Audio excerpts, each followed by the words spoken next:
question 4, and we see in front of x, as you see in the first and second equation, a fraction.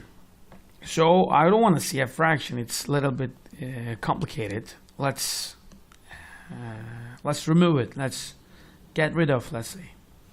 So I will multiply the first one by 3, if I multiply by 3, and if I multiply by 2, after modifying the first equation, it becomes 3 times, let me show you again separately for each.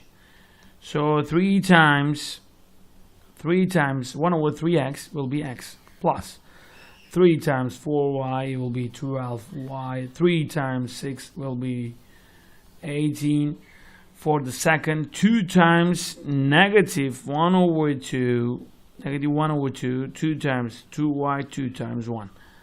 Let's see, 2 times negative 1 over 2, x will be negative x, plus 2 times 2y will be 4y, equals 2 times 1 will be 2.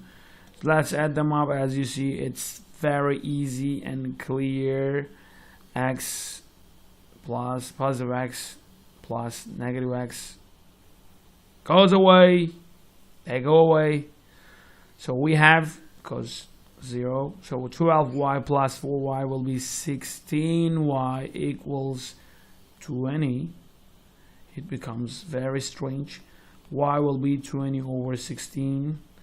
Y will be, after simplifying 20 over 16, it'll be 5 over 4. So this is the thing you are going to do by yourself. You replace y with 5 over 4 in the first or second equation, and you are going to find x by yourself. Thank you for watching.